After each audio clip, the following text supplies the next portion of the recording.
all my people, can I get a hello? I go by the name of Seek. I'm representing the Hello Effect Podcast, Worldwide Fleet DJs, DigiWax Media.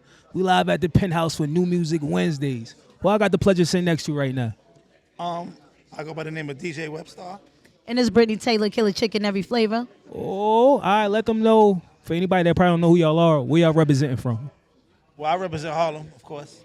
And I represent Queens, but shout outs to Harlem. I love it uptown. That's what's up. So what brings y'all out tonight to New Music Wednesday? Y'all promoting something or y'all just outside enjoying the vibes and building? Yes. We have a new record. It's out right now on all streaming platforms called If You Were My Boyfriend, DJ Webstar featuring me, Brittney Taylor. Yep. It's a remake of the Nicole Ray record, If I Was Your Girlfriend. Shout to Terell, who produced it. Shout to Mix My Chameleon. Shout to Nicole Ray, man, for inspiring us to do such an amazing record. That was one of our favorite records growing up in the skate key. That's something we would dance to. So, us being able to recreate that record, it's amazing. It's like bringing good music back. Yeah, it's like 2005 all over again. Yep. All right, so how was that process, though? Did you get the beat first? So look, the skate key has these legendary records. Okay. And they always just bring good energy, and they always work for me. Like the Sporty Thieves, What I Look Like, or like Timberland did a record for CeeLo Green called I'll Be Around, and Nicole Ray was one of those records. So I called up TaylorMade, and I told him the idea I had for if I was your girlfriend, and we actually co-produced it. You know what I'm saying? Nice. And this is a funny story. She ain't gonna like it, but I'm gonna tell her. So I called her. I'm like, yo, we gotta do this record like now. So we supposed to go to the studio and write the record together. So, she was traveling from further than me. Okay. So I ended up going to the studio and beating her there. And she like, do not start writing the record without me. I need my writer's credit. Nah, I feel you. So I'm like, all right, cool. But I got in there and started writing the record. And when she got there, the record was mostly done. I mean, she came in, she heard it, she sung the shit out of it. She wrote her own verse to it. But I ended up writing the record, and normally we write together because our chemistry is so crazy. But this is one of them. Honestly, most of the time she writes the records. So I happen to He got it. So I happen to have to sneak this one in. We might have to let him write the record from now on. The way this mother sounding and going. Nah, it was a lot of motivation behind me being so adamant about writing a record. You know what I'm saying? So shout out to everybody who inspired us to bring back this old energy. All right, so let me ask y'all, how did y'all initially connect? How did y'all connect? Oh man, we met in 2000 and I can't remember. 2006 or 7. I was looking to sign some new artists. Okay. And I wanted to sign some dancers, but I wanted the dancers to actually do the music because I was looking for people who could perform, dance, and sing. And a friend of mine named Crybaby I knew brought her and about 5 or 6 other people. It was Peaches, Kev Light, AP, Gusto, a kid named Milt. Am I missing somebody? That's the Swag Kids right there. Yep. That's Swag Kids. That's Swag Kids. That's not the whole Team Light Feed, but that's the Swag Kids. Yeah, so that's Swag Kids. We're not talking about Team Light Feed. We're talking about Swag Kids. And then, out of the group, she was the only one who really did music. Okay. She could sing. She had a musical background. And me and her just always stayed connected. So even when I went on doing my other albums after that, she's on all my albums. She got her own albums, her own project. We just never lost contact. And this is the comeback era. Like, if you're looking at That's a fact. who's touring right now, you got Chris Brown and Usher, you got Amari and Bow Wow, you got Brandy and Monica. Everybody from our generation is now resurfacing. It's like the comeback era. So what better time for me and her to, come back together and put that energy back how we used to be. All right, so is this song coming off a project, a whole full project, or y'all just doing singles and stuff right now? So I'm working on a project, and she's working on a project simultaneously. Separately. So the plan is to put her on my project to set her up for her project. Okay. But she has her own label. I have my own label. And, she's a grown woman now. She's not a kid no more, so. So, If You Were My Boyfriend record, right? Okay. This is for his album. My shit is still in a tuck right now. We ain't even really let off the clip at all. This is for his this is for his album that we had did, but it's such a smash and it's so summer New York summer certified. Perfect time. We had to let that go. You know what I mean? All right, so let's talk about your project. Why is it in the stash? Like, when can the folks hear it? Like, you know what I mean? I know you getting started, but We gotta set her up. okay. I'm not gonna lie to you. All I can let y'all know is that it's a 6-song EP, and it's gonna be a movie. It's gonna be a video for every record, and it's gonna look like a movie, and it's gonna go into all the records simultaneously, and it's gonna rock out. All right, so let me ask y'all this, both of y'all. So how y'all feeling about currently today's hip hop? You know what I mean? Not y'all, but the other things that you're hearing out. Well, like I just said, I feel like nostalgia is coming back. So, like, you know, a lot of the music that maybe I didn't listen to over the last few years, it's been going away. Like, if you think about it, New York hasn't had a song of the summer in a long time. Word, that's a fact. What was the long time we had? Like, when was the last time we had a song of the summer? Yeah, you can't remember. Like, listen, I'm like, and I feel like a lot of music should be geared towards women. Women run the world. So it's like, I'm tired of our women, like, being tough, wearing Pooh Shiesty masks and Facts. rolling Hello? blunts and grrrah, all that. Now, how about getting fresh? How about getting your hair done? How about getting your nails done? How about dancing? How about singing? How about feeling good? How about making other people feel good? That's the energy we want to bring back. We don't, no disrespect to nobody, but we on a whole different kind of energy now. We on straight positive, straight love, straight That's having a what's good up. time. That's what's up. Let me ask you And a I different also question. just want to say shout out to the people that have been doing that type of music and keeping that love alive, you know what I'm saying? Shout outs to the Capella Grays because he's a guy from Uptown Okay. right now that's, you know what I'm saying, been holding that field down. So shout outs to him too. All right, so how do you feel as a woman in this industry? From when you started to now? You can let it go. You can let it go. My big brother. He Nah, just I got it. Yeah. silly boy. So as a woman in this industry, from being young and grown, because you got to understand, I was just a teenager when I came into the game. When I had my record all over the radio and doing this numbers, I was literally just a teenager. So back then, to me, you always had your gangster music, and then you had your fun music. See, I look up to Missy Elliott. Okay. I look up to Lauryn Hill. You know what I'm saying? Even Little Kim. So you see, those is 3 different, almost genres of music. You know what I'm saying? So it's always been there.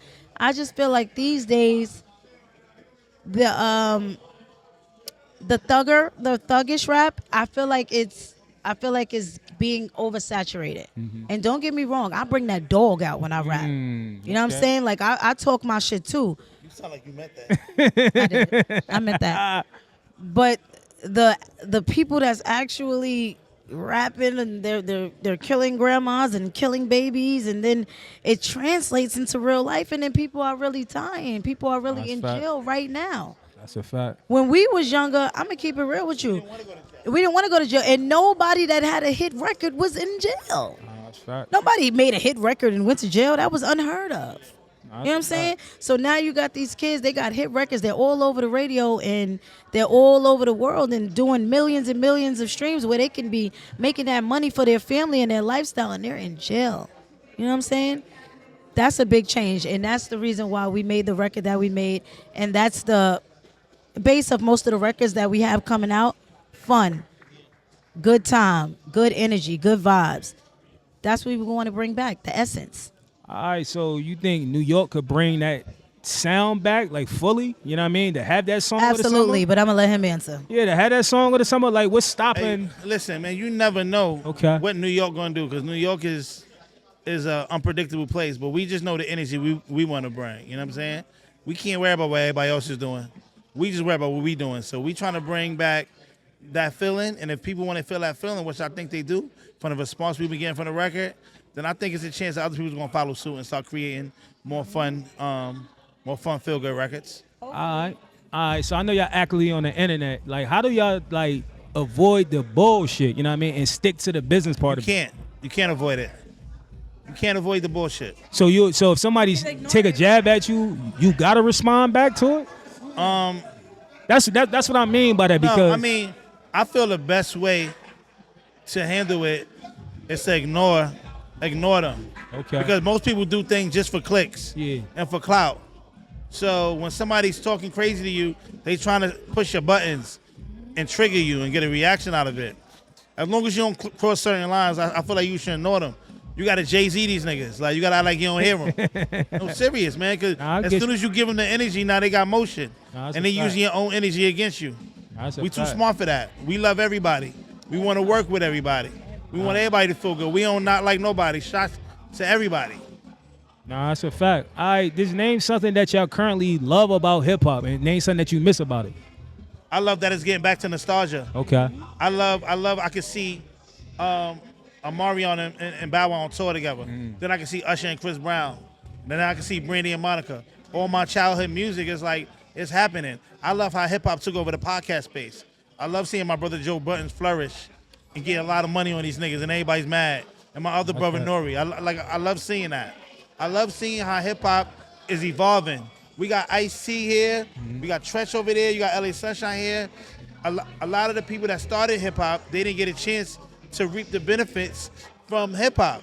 So seeing that we are able to reinvent ourselves in our 30s and 40s, moving on, that's what I love about hip-hop. Okay. Because rock and roll don't never stop. Niggas be 90 still doing albums. Nah, it's a fact. It's a fact. Well, we gotta be 30 and 40 and stop doing music. That's a fact. It don't go that way. That's a fact. Music is forever. Nah, no matter what. There's no age for music. Nah, that's a and fact. We the only ones that tear each other down like that, and we the only ones that give ourselves a ceiling that say, oh, once you get this age, we don't need it. No. Because when we gave it to all the youngins, no disrespect, you see what they did with it. It got to be a balance between young and old. That's you know a fact. I agree with that. It can't That's a great be all point. young. It got to be a balance of everybody. Yeah. Because the older ones, we going to give them the game, just like they gave us the game. But if nobody giving you the game, then everybody killing everybody and everybody going to jail. Yeah. Hey, I ain't never seen this many people go to jail for music. I ain't need. This is crazy. Works in the crack game. Nah. What about you? Anything that you miss or or love about? What I love about hip hop? Yeah, today's hip hop. What I love about hip hop right now is the amount of ladies that's doing their thing. Okay. That's what I love about it. I love the amount of mainstream girls that's doing it. You know what I'm saying? Because I remember at a point in time, it's like one at a time. It could only be one at a time. And I feel like we've broken through those barriers. That's a fact. What I miss about hip hop is the less cattiness. Because from the women to the, like, I feel like back in the days, it was more cattiness, like just from the women. Like I said, it was like one at a time. Now I feel like it's a lot of cattiness from the men as well. That's a fact. I miss when that was. I miss when that wasn't the thing. Catty patty ass niggas. Yeah, we don't like the catty patty ass niggas. I miss when niggas was real strong, dominant men. You know what I'm saying? I miss that. Like your big brother. I miss that. Before we get up out of here, y'all. Well, I got that. All right, before y'all get up out of here, y'all mind dropping a few words of encouragement to the youth that's watching that want to do anything in life, not just music, anything. Because y'all said they shoot them, bang them up. Some words of encouragement that I would give the youth is pay attention to your mental health. Don't let it just go over your head. If you're feeling anxiety, if depression comes over you, don't be afraid to go get some help. Therapy is cool. Understanding what you got going on is cool. Saying, no, I don't want to take no drugs. I don't want to drink. I don't want to go out. I don't want to go shoot them up, bang on another. That's cool. Take care of yourself. Take care of your mom, because that's nothing but the devil trying to trick you out your spot. That's a fact. Protect yourself mentally. What about you? And the only thing I want to say to the youth is, if anybody asks you who I am, just stand up tall, look them in the face and say, nah, I'm just playing. I just want to say, man, being positive is cool too. You don't got to be negative to win. You could be positive and win. You know what I'm saying? Because the negativity, You don't got to troll. yeah, you end up in two or three places, man. And just don't listen to what nobody tells you about what you want to do for you. You make your own decisions, because if it go right, you take all the credit. If it go wrong, you got to take the blame for that. And just keep going. Don't stop. Because the minute you stop, that's when God might be giving you your opportunity. All right, that's a fact. All right, this drop where they can follow and continue to support y'all at. What's your social media handles? What was that? This drop where they can follow y'all at and support y'all at. Oh, yeah. It's Brittney Taylor, Killer Chicken, every flavor. You can follow me at Brittney F. Taylor everywhere across all platforms. I am Brittney F. Taylor. And I'm the real Webstar on all platforms, man. Thank y'all. Thank you for having me. You a really good interviewer, man. Appreciate You got this smooth Donnie Simpson with BT kind of energy. Appreciate that. Yeah, I love it. All right, once again, I go by the name Seek, representing the Hello Effect Podcast, Worldwide Fleet DJs, DigiWax Media. We outside. The only place you're trying to be seen and heard is live at the Penthouse for New Music Wednesdays. Hello.